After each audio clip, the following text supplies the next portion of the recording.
Hey, all you listeners, and welcome to the Valentine's Day edition of the Happiness You podcast. Love is in the air, and I hope you guys are ready to learn about love and all the misconceptions around it and how we can use it to maximize our happiness. So stay tuned.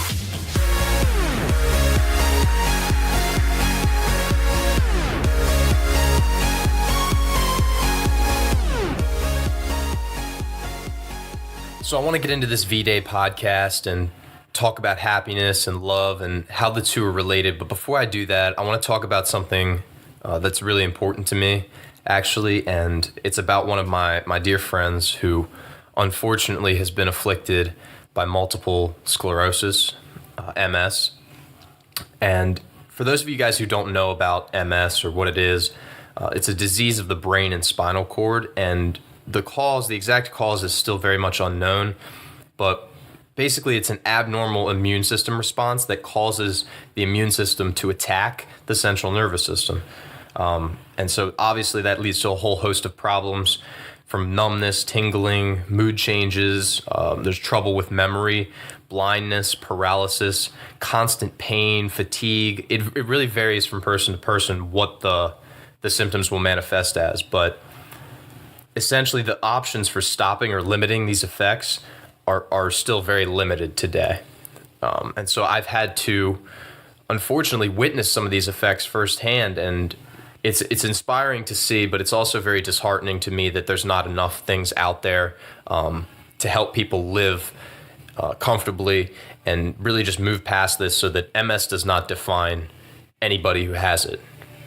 So I think that's really important for us to research and to make sure that people can live normal lives with this.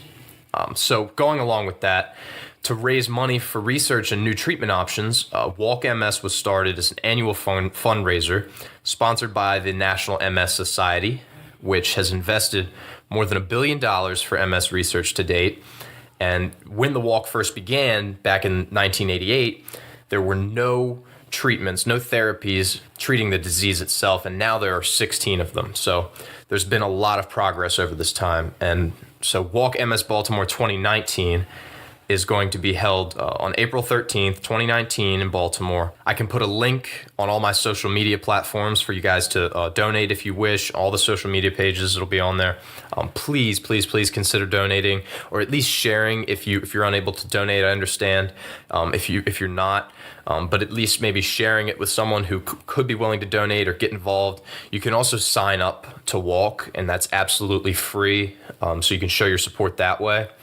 It would mean so much to my friends and I to reach that $5,000 goal that we've set, and we're a little bit more than halfway right now, so anything helps. So with that, let's get into the podcast today. So Valentine's Day, right? Everybody is love is in the air. Everybody is looking for love if they haven't found it already.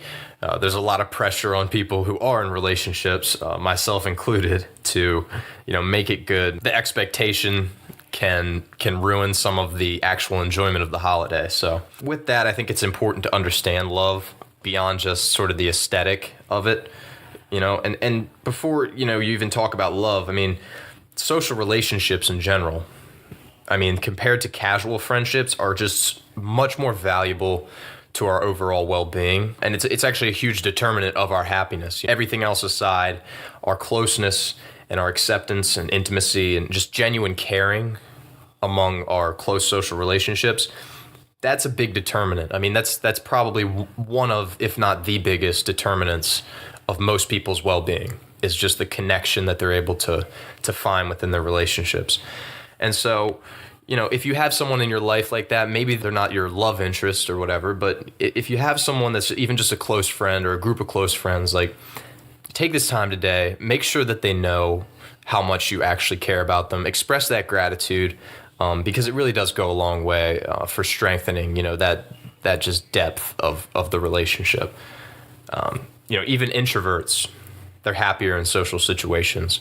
So if you know someone that's like a little bit quieter, or if you see somebody that maybe they just look shy or they look like they don't want to be around people, well, chances are they probably do. So make an effort to encourage people and try to reach out and let them know that they are loved too. Going back to how love is depicted in society, I think there's a lot of false expectations about what love is supposed to be.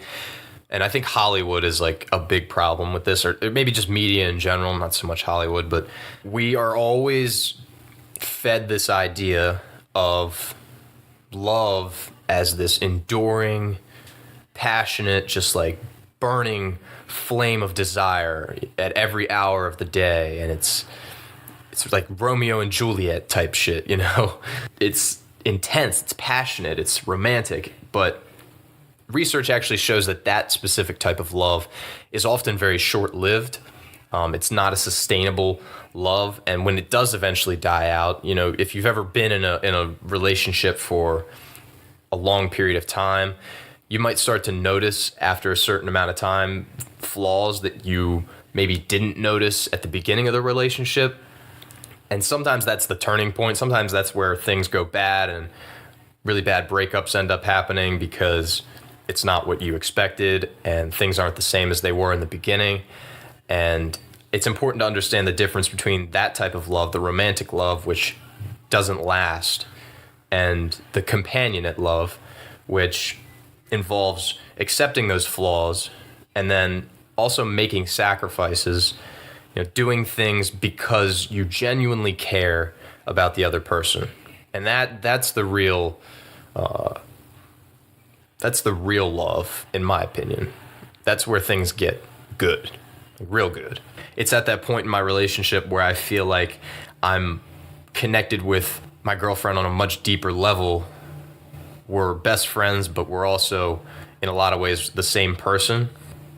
That takes work, right? Like you have road bumps along the way and you have obstacles where maybe your ego kind of gets the best of you, and there's that expectation that's involved definitely from the outset where the way you feel in the beginning is the way that you're supposed to feel the whole time. I don't believe it's true at all. I think everything's changing. We're always changing as people. So I'm nothing like I was when I first started dating her.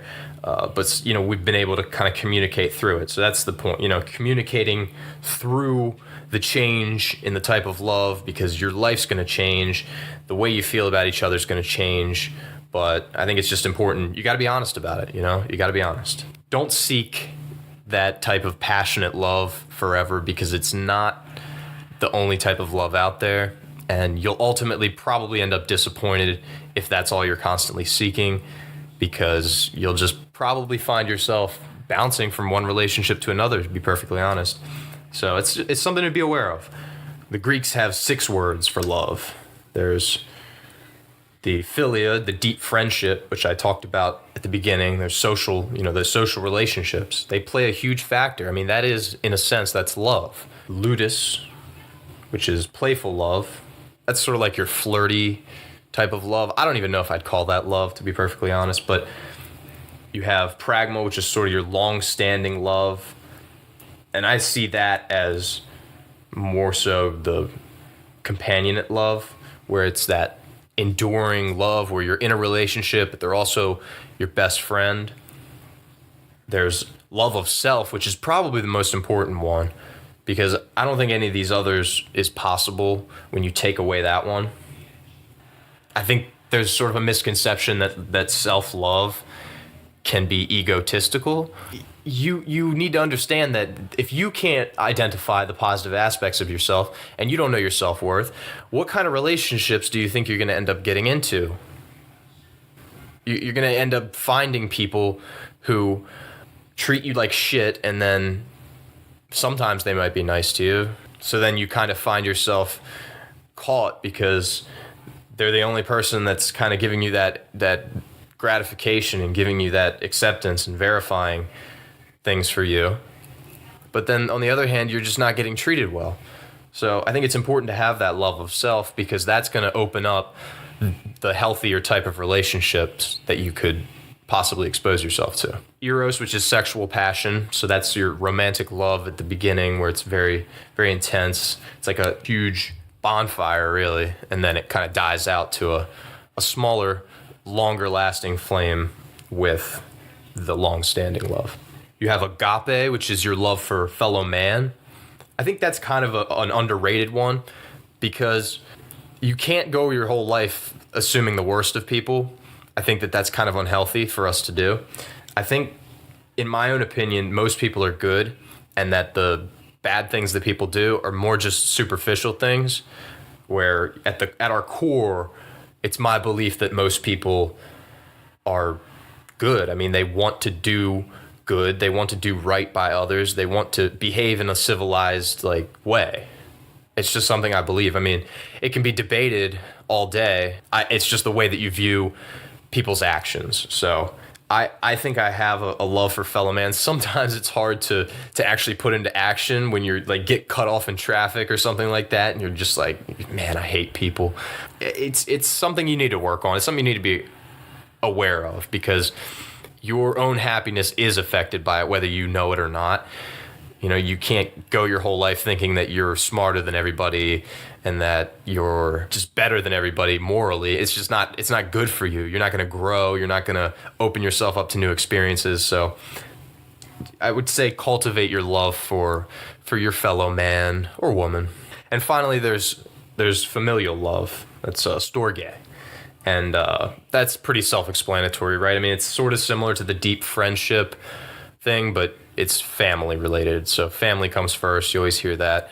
If you have strong self-love and strong family ties, I would argue that that's probably all you really need, and anything else is kind of just icing on the cake, including even that love for fellow man, because I think you could be, isolated from the world. And as long as you have your close family that you care about a lot, and you have your own solid sense of self, you could probably be okay. You'd probably be all right. So there you have it. Cleared up some expectations on what love is. Talked about love in terms of social relationships and the different types of love defined by the Greeks. So I think the thing that you guys should take away from this really is that love has many different forms, and it doesn't need to be the way that society has made it out to be for us, where we have to find our Valentine, so to speak. It has to be like a love thing. But practicing that love is important. So going along with that, meditation can actually be a great way to facilitate that sense of love, in whatever form it might take. You have loving kindness meditation.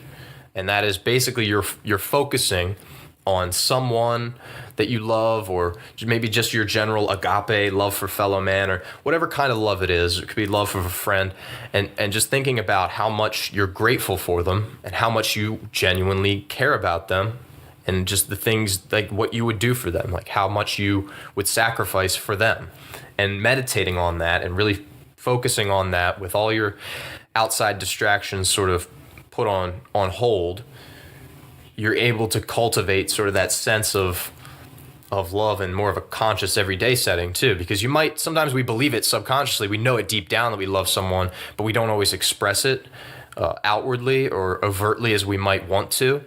And so doing this makes us realize, when we're not meditating, that, oh yeah, I do care about this person a lot. I should let them know. I should do this for them. I should do that. I should be more aware of my communication with that person. So that's something to try. You could find a lot of different loving kindness meditations online or on different apps. If you download Insight Timer, they have all kinds of really great meditations on there. So yeah, thank you guys for listening today. Happy Valentine's Day. I hope you find love, whether it's within or without. And stay happy, stay healthy, and take care.